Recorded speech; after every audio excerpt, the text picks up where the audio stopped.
Fans, welcome to Sports Chat here in lovely Papa John's studios. Just now recovering from the historically huge win against Oak Ridge. Celebrating with a great cookie from Papa John's that everyone should try. These Papa John's cookies are fantastic. The chicken poppers are really good too, and of course the pizza is outstanding. So yeah, if you're my Papa John's can get you a giant cookie. They support the Cougars. You support the Cougars. Number 7 in the state this week. History-making win. I mean, it's hard to put in words to describe the sheer perspective, the volume, everything about the game. I hope that you were there. Because if you weren't there, you missed out on a bunch. For those of you that weren't there, I mean, I know there are people not local that watch us. We didn't just beat Oak Ridge. We fairly dominated Oak Ridge defensively. Yeah. Only gave up 7 points to Oak Ridge. The defense did only 208 yards. It's a good defensive performance against an Oak Ridge team that obviously Campbell County's ever had before. The offense put up about 350, 27 points. Bailey, when the game was on the line, near unstoppable running the ball. Jeffers, he had the one interception early, didn't let it bother him. Came back at it. I think he was 24 for 32, 75% of his passes he completed for around, I say 210, 215 yards. I remember down 2 touchdowns. Bailey's performance has him up for the USA Today Knoxville Defensive Player of the Week. Bailey made some huge tackles, huge stops. Oak Ridge running that little screen play. It's tough sometimes to stop that, especially they had some speedy backs and good speedy quarterback. Bailey played it perfectly in the fourth quarter. They made a couple of plays out of it earlier in the game and moved the ball a little bit, but Bailey stuck with his man, dropped him in just an open field tackle, and they were able to close Oak Ridge out. Oak Ridge couldn't move the ball. Oak Ridge kept pinning Campbell County down inside the 10 with a good punting game, but Campbell County moved the ball out just enough to give Bailey, who also punted in the game, room to make some really good punts. You know, this really solidified Campbell County as a top 10 in the state team because, I mean, obviously had they lost Oak Ridge, people would say, well, that was a fluke. They were in there 1 week. Now they've moved up. They travel to Gibbs this week. There's a bunch to play for right now, a bunch. I believe that the win over Oak Ridge probably got Campbell County in the playoffs. Now you're looking at seeding and the ability to host a playoff game. And that starts with Gibbs. You have to beat Gibbs if you want to keep your hopes alive to host a playoff game. Hosting a playoff game is huge.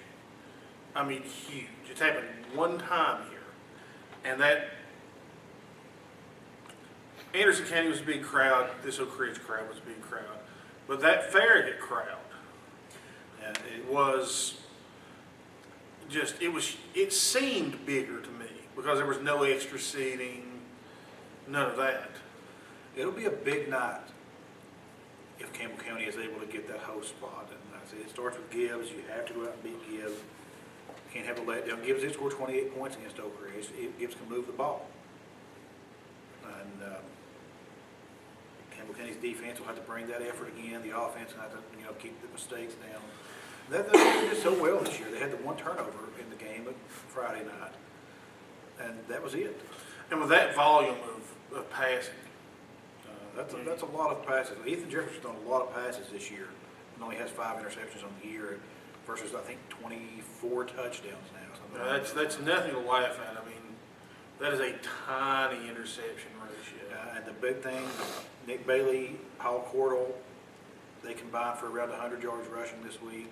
Campbell County ran the ball 31 times this week, which is just, perfect. They had 32 passes in for 31 running. Paul also looked really good this week returning kicks. Yeah, Paul, he made a difference in the kick return. They kind of kept the ball out of Torres's hand in the special teams as much as they could. That was good coaching strategy. But either one of those two you kick to, you're just pick your poison. Yeah, Paul Cordell is a very strong runner. That's the way it is with the receivers. That's why Campbell County's offense works so well. You can't shut down one receiver and not have the other ones hurt you. They shut down Joseph Elkins this week. And Corey Phillips and Trey Torres had touchdowns. Yeah, Corey Phillips, Trey touchdown. There's just somebody always open. A couple of weeks ago, they shut down Trey Torres and Joseph Elkins had 3 touchdowns. It's just you shut down one, you've got 2 or 3 more. They're like the Hydra. I mean, the Marvel Hydra who wears the green suits and everything, not just like the actual mythical beast. Just lots of, lots of. Lots of them everywhere you go. And just to be on the field when that happened, there's no easy way to describe that feeling. But normally, for a game, win or lose, I go to the press box for the latter part of the fourth quarter to finish off the food mostly, but also to get ready for the coaching interview, kind of get the feel from the other media up there of how they felt about the game, especially Jason James and Jamie Murray, because they're usually right there and they usually have pretty good insight. And this week I was like, no, something magic's about to happen here. I'm going to stay on this field. It was, the Anderson County game got really loud. This one exceeded it, I believe, from this year. There weren't as many people there. But the people are at Campbell County, you have to learn to cheer, I guess you would say. I mean, programs that don't win a lot, sometimes you don't know how to cheer them. And the right times to stand up and yell. You know, on third down, you stand up and yell. That's what you do. And Campbell County's just now learning that. It seems like it'd be a simple thing, but Campbell County really is just now learning how to do that. And it was hilarious. Our director, Chris Burton, our video editor, and the man who puts all our videos together, he was in the press box. This is great. And there's 2 stat keepers there from Oak Ridge. They're seniors. They've been probably to every Oak Ridge football game for the last 4 years. They were upset and baffled that a stadium could be that noisy. They didn't understand why Campbell County fans were cheering so loud.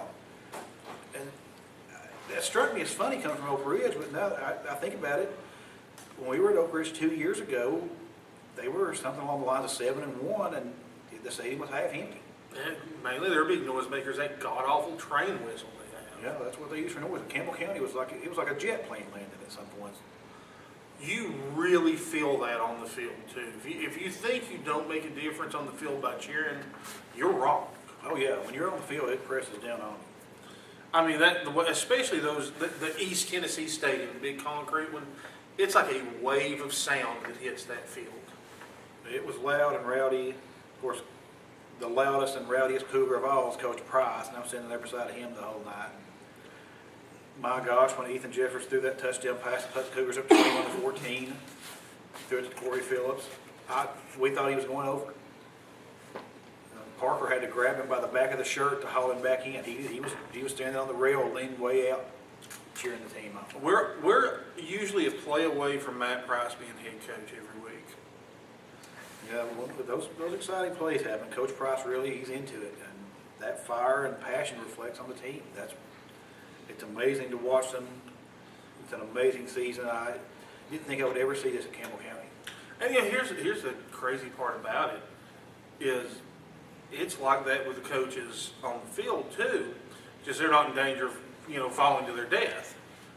I mean, Matt gets loud, Cody Sieber gets loud, Dan Turner gets very vocal during games. Josh, James, and Daniel Berry, you usually have to swing the bear to calm the coaches down. I mean, I've seen Matt get excited and be halfway onto the field. Dwayne's just trying to drag him back. Yeah, Justin often yells down there to Matt. He needs some control on the sideline, but Justin's up there. He's acting pretty wild himself when things get rolling. But it's just a fun experience. Everything's fun. We got one more home game left. Do not miss senior Carnes night. coming down senior night. You get to see it send off the great seniors, Nick Bailey and Andrew Evans, Phillips, Corey Monday. Phillips, Christian Monday, and just come out for those. The other fall sports having their senior night: volleyball, cross country, Girls soccer this year. the girls soccer team having their first ever senior night. I think maybe golf. Mm-hmm. It's Cheerleaders. The cheerleaders. There's great cheerleaders, seniors out there that I'm going to miss. I've been watching them since it seemed like they were kids, watching them at Jacksboro. Oh yeah, the Jacksboro girls, Audrey, Caitlin, and Victoria. It's just, We've watched them grow up from Jacksboro on up. it becomes almost like your family when you watch this so much. And the whole atmosphere up there is like a big family. And it is, family that you actually like. Most people can't stand the family. They're kind of terrible for the most part. Mine are.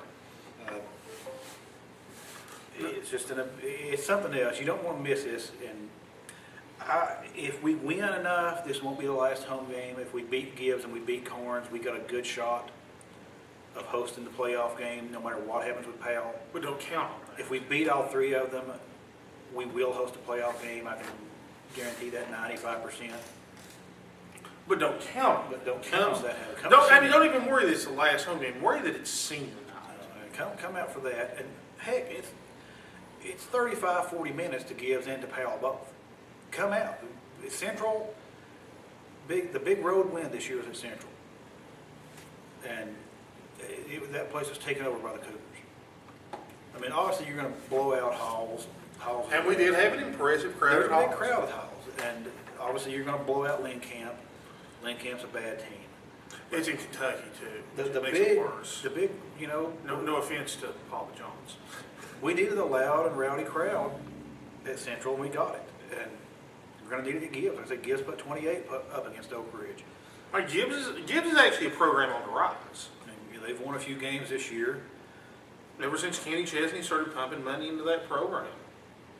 Hopefully, he pumps some money into their press box, to be honest with you. That's what we're hoping for. Also, speaking of, when we talk about watching the cheerleaders and players grow up through middle school, this is the first time this has ever happened to my knowledge. The Egg Bowl was just completely overshadowed by this. But Jacksboro picked up a big win. Jacksboro clinched first place. First round playoff district bye. in the division. They're off this week. We'll have a playoff game. They play host a playoff. They host Norris this week, this Thursday night. Norris, pretty good team. Their line coach, Daniel Collins, played for me at Jacksboro. He's a Matt Price disciple from his. He played for me in middle school. Matt Price disciple during high school. I mean, Now, lives by Matt Price's defense. LaFollette defeated Norris earlier this year. Yes. And I would think they'll win this game. I'm not sure if they'll play Jacksboro next week or not. If they win this week, unfortunately, they may have to play Oneida at Oneida next week. I would like it to be Jacksboro. I would love it to be Jacksboro because, unfortunately, for whatever reason, some coaches decided not to have the game at Campbell County this year for the championship, even though it is a beautiful facility for it, has humongous amounts of seating, and is much closer to most teams in our district. That Grace Christian, I mean, That's a gorgeous facility. Not taken away from the Grace Christian. facility, but it just takes all the money out of the county that was going to come into the county, and people buying gas here, people eating here. It's a big event. I mean, you get 1,000 or so people coming up for that thing. I mean, Scott County empties out for that and comes over here because Huntsville's usually in it, Oneida's always in it, and Robbins is usually in it. El Hope Dawson holds 3,500 in the bleachers, and it was close to full last year. That's huge. And it's a shame that it got taken out. I know nobody here locally wanted that really, but Well, a couple people did. But, unfortunately, a couple of people did locally want it. and they were the ones with the votes. For the most part, nobody did. And, I mean, it's just strange politics gets involved, and it's a shame. It just makes a longer trip for everybody from Campbell County, everybody from Claiborne County, everybody from Scott County, to have to go all the way up to West Knoxville. But on a positive note, how well does this bode for the future of Campbell County football that LaFollette and Jacksboro are both this good? I'm not sure what his name was. It's the only points that LaFollette scored in the game. That receiver that caught Rutherford's pass. They actually scored again. Oh yeah, At the probably end, they scored again. It was Cleveland. 30-12. That first touchdown, he caught Rutherford's pass and was gone 70 yards in a flash. That kid had speed like I've not saw in middle school in a long time. He outran Jacksboro's entire team by 25 The yards. last time I saw that kind of speed in middle school was a kid named Tanner Sweat who never played high school ball. He was a senior, I think, the Price's first year. I mean, And he played at Jacksboro. He played for DeMont the year DeMont coached I don't JV, know and he was a burner. what got into that kid. I don't know what happened, but he took off and was gone.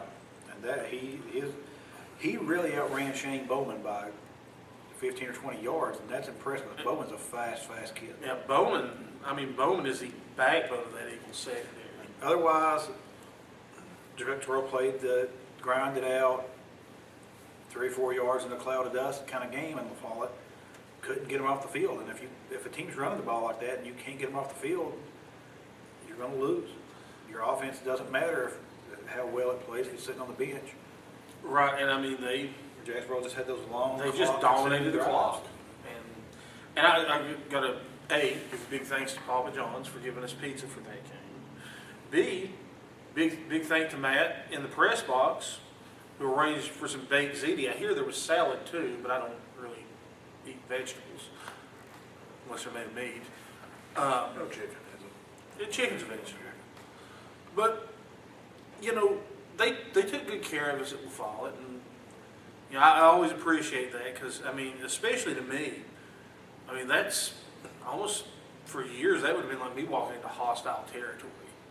Well, no, when you come down to Jacksboro, we try to treat you nice, and Lonnie and the guys up in the press box. Mm-hmm. Lonnie and Jeff do a great job. Robbie and St. John, and love his heart, Craig running the chains. With some small exceptions, pretty much all the county venues, great host for everything. There's a little bit of crankiness that goes on at the high school occasionally. It happens. It's usually taken care of. Josh Parker works really hard to make it a nice game day experience for everybody. He does, and all of us. And Jamie Wheeler, she's just a saint among women. You can't beat Jamie Wheeler, so everything's going pretty well right now. Johnny Burge actually works very hard to make sure it's good. Yeah, Johnny. Game experience. I really hope for senior night that he drags old Melvin up with his grill again. Jason here at Papa John's, he does a lot for us. Yeah, all the folks at Papa John's take very good care of the county schools. See him. Get Scott Martis. You come down to Papa John's, you ask for Martis, and tell him you want one of the pizzas like we have that he makes for us. He will take care of it. You get plenty of bacon, plenty of chicken. More importantly, plenty of bacon. The cookie that he made was wonderful. The chicken patty. It just makes me wonder how good that cookie is if you don't cook it. Well, you do like to eat cookie though. I don't know. I like to cook. It was a wonderful. It's just everything's going great though, football-wise in the county. Yeah, things are looking up. It makes me hope basketball is this much fun. I have a ball at basketball games, but it's not like games, to be honest. It's not like football. But we're going to be working with Matt and hopefully Coach Browning this year for some basketball highlight video. Get everything to Chris and let him put it together. Chris works really hard on this stuff. You see our 5-minute videos, Chris probably spends about 100 hours on 5 minutes of video for us. And he's got a full-time job, so he does an amazing job for us. It's been a good season so far. Right, and it only gets better. We've got to go see some Lady Cougar soccer in action. Yeah. The volleyball team finished 3rd in the district too. That was very good. Impressive for them. The cross country team, they run early on Saturday mornings as a rule, and love y'all, but not early Saturday. And Browning, morning. she's very dedicated. She does track year round. And track is. And you got to get up at 6 o'clock in the morning, 5 o'clock in the morning, go do that on a Saturday. And they got some good upcoming runners in that. Bryce Dossett, she's really good. Gracie Faulkner. Gracie Faulkner's just a long line of Faulkners who just run all over the place like Forrest Gump and smart. Yeah, I hadn't noticed that. Gracie's grandfather Jack was at the game. I thought he was Uncle Si. I looked at Parker. I'm like, is that Uncle Si coming up the bleachers? He's like, Pat, that's Jack Faulkner. The Jack Faulkner's had quite a beard for the last few years. But there's so much positive in Campbell County right now.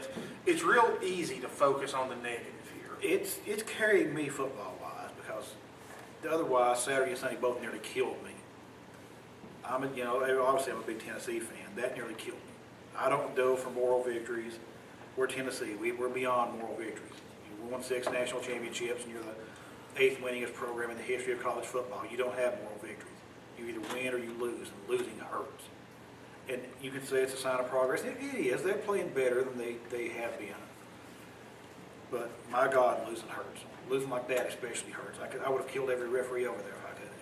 got to him. I was in not a happy place. And as we both know, it's no easy road being a Dallas fan right now. I mean, everybody around here is a Manning fan, just about it. And I love Peyton Manning. Jump on Everybody the but Chris bandwagon. Burton that I know is a Manning fan. All the people, And Gronk Gronk. hates him too. All the people that, you did see like go Colts status for years. Now you see the same people posting go Denver status. And if you want to be that way, I can't blame you. I'm a Dallas fan though. Those are the same people that are big NBA fans. And it just, it was just a crushing weekend to have both my teams, Tennessee and Dallas, come out and just lose in the last minute of the game. Last minute call. It's just a killer like that. Tennessee's off next week, and then hopefully we'll see what progress they made. Georgia has a bad defense, a really bad defense. They've given up 35 points or more to a bunch of teams this year. South Carolina doesn't have a bad defense, and Alabama doesn't have a bad defense. And personally, Steve Spurrier is 10 times better coach than Mark Richt. And Nick Saban may be 20 times a better coach than Mark Richt. Mark Richt is Philip Fulmer, reincarnated. I said that on Twitter and somebody unfollowed me. I guess it was a Fulmer. It wasn't Josh Parker, though. He loves Philip Fulmer. And that's just the truth. Oh, he's just skinny Fulmer. He loads his team up with 5-star recruits and then never quite wins the championship. And that's just what Fulmer did. It's just like Georgia's where Tennessee was in 2004. You can't really fire him because he does well enough, makes the SEC championship game, but he's not going to win it. Now look, we hate him. We give Alabama credit. They would have fired him. Oh, God, Alabama would have fired him immediately. I mean, they won 10 games and played the SEC championship game and then fired Shula the next year. And that's the key. You don't wait around for your program to get wrecked before you make a firing. That's why they should have fired Philip Fulmer in 2005. Auburn didn't wait around to fire. Gene Chizik won a national championship, got fired 2 years later. They didn't wait around. When you wait around, all your recruits are gone, and you end up in the spiral that we're in right now. That's what caused all this. That's why Tennessee got to where they got to. You waited too long to fire them. Florida State fans can identify with that. It took them 5 or 6 years to get back. They waited too long to fire Boyd, but you can't really get rid of Bowden any quicker than that, though, because he's been there 175 years. I mean, it took Jerry Sandusky's indiscretions to get rid of Joe Paterno. Yeah, I mean, Penn State, that cost them a lot. And USC, they fired Lane Kiffin. That personally didn't make me that happy because I really didn't care what happened to Lane Kiffin after he left here. I would just rather the good teams have bad coaches. And he's a bad coach. So now I'm afraid they'll get a good coach now. That's college. On the NFL front, as I said, Denver is killing everybody except for Dallas. And They just barely beat Dallas, but had a lot of good games this weekend. The Bears couldn't extend their winning streak over Breeze against New Orleans. New Orleans got the better of them, much to Chris's great dislike. But the Bears probably should have kept Urlacher around for another year. It's hurting them right now. Jay Cutler getting a lot of blame. He shouldn't be getting the blame. He had a great game yesterday. It's just like Romo. Romo did throw the key interception. But he had 500 yards passing and 5 or 6 touches. I blame him too, though. I can't say much about it. I blame Dooley. I mean, Cutler had like 350 and 2 touchdowns, no interceptions. He's still getting all the blame there in Chicago. Then you have the teams like New York and Jacksonville who couldn't buy a win right now. New York is awful. I'm not sure who's worse than them or Jacksonville. Jacksonville's pretty terrible. Pittsburgh is close to that group, but I think they're a little better. Seattle, I'm tired of hearing about their defense. They gave up 500 yards to Houston last week. They gave up 34 points this week to Indianapolis. Maybe let's talk less about their defense being so great that shuts down everybody because, T.Y. Hilton had like 150 yards and 2 touchdowns against them yesterday. And that's the Legion of Boom everybody talks about. It's pretty wide. The NFL is always wide open. And right now it looked like Denver was much better than everybody else in Seattle, but Seattle got beat. Denver probably should have, if not for Romo in it. So it's a close gap. Green Bay, they're up and down that NFC North. Of course, the Green Bay lost. The Predator. Yes. They lost Clay Matthews. Yes, Clay Matthews. He may be out for a while if he has to have thumb surgery. I can't stand Clay Matthews.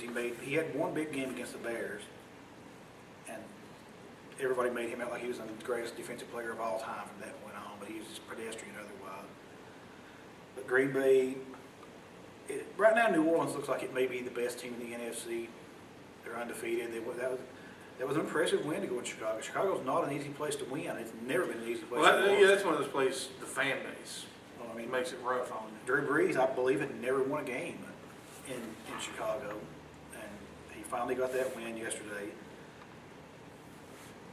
I like New Orleans pretty well in the NFC South.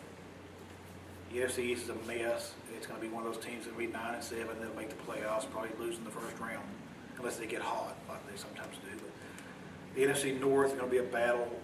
Chicago and Detroit, I believe, are tied right now, and Green Bay's probably in first place. But they could be tied. I can't remember exactly. I think Green Bay had that off week, so they have one less loss. Of course, right now, West, Seattle and San Francisco Right. battle it out. The AFC, New England finally lost. I was pretty happy with that. I'm always happy to see New England lose. And Miami lost 2 in a row now. So New England's still the favorite to win the AFC East. The North is pretty bad everywhere you look. Cincinnati's probably the best team in the AFC North, but it'll come down to them in Baltimore. The AFC West, it's Denver and Kansas City are both undefeated. So that's going to be an epic battle at some point in the season. Be defense versus offense. And if you're a Manning fan, you know, because he's Manning, be a fan of Kansas City too, because Eric Berry's playing at Kansas City. He's playing very well at Kansas City. Right, and actually, both of those teams have huge Tennessee flavors. That Manning gets credit, but Malik Jackson and Robert Ayers. Yeah, Robert Ayers had a big sack on Denver. Romo last night. Malik Jackson had Great some threat. good plays. You got a Colquitt on each team. Yeah. That means they know how to partner. You got Eric Berry, who was just Eric Berry to me was this decade's man. Yeah, Berry's he's one of the best players we've had since 2000. Maybe the best. He's showing it in Kansas City. He's going to be in the Pro Bowl this year. The AFC South, Houston was favored to win the division easily, and they're in the tank now, and the Colts are looking like they're going to win the division again. The Colts had the impressive win over Seattle this week, and they've beaten San Francisco already too. You want to say, you look at Manning, and he's just killing everybody right now, and that the Colts made a mistake. They didn't really make a mistake getting rid of Manning. They built for their future. You've got to, Luck's never going to put up the huge giant numbers, but Luck is a good quarterback.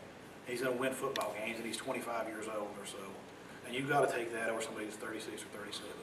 Who's had neck surgery and you really don't know. I mean, neither team, it just worked out for both teams. It worked out well for both teams. And Worked out for everybody but the Titans. me, if Dallas can't win the Super Bowl this year, I hope that New Orleans, even though I don't like New Orleans or really Denver that much, I would like to see them run the table and win the championship undefeated, just so those 72 Dolphins don't pop the champagne cork, which I'm tired of. I want to see a team go undefeated before those people die. Then they can die, that's fine. Yeah, I mean, the 72 Dolphins, if there's ever a bunch I'm sick of. And the bad thing it is, Miami tends to be the team that beats undefeated teams. The Chicago Bears in 1985 were one of the 3 or 4 best NFL teams I've ever saw. That's it. And they would have ran the season. I mean, they blew out everybody in the playoffs. They dominated the regular season. They lost to Miami. A pedestrian Miami team. I mean, it was a decent Miami team with Dan Marino, but it's a team they shouldn't have lost to. Somehow Miami beat them and they popped the champagne corks, and I can't stand them. But they did the same thing to the Vikings. The Vikings went 15-1 in the regular season a few years ago, lost the game to Miami. I don't like the Vikings, so I was fine with them losing, but I'm just tired of the 72 Dolphins. So hopefully that changes this year. But it's a long, long way to go. We're barely a third into the NFL season. Not quite a third into the NFL season. My fantasy team's doing great, though. I can't wait for my rematch with Big Papa Martis. I won this week. Taco here got to win. But otherwise, that's about it for me this week. Come to Gibbs Friday Fans, night. look forward to seeing you at Gibbs. Support them against Norris. Folks, have a great week. We'll see you Thursday and Friday. Eat some more pizza.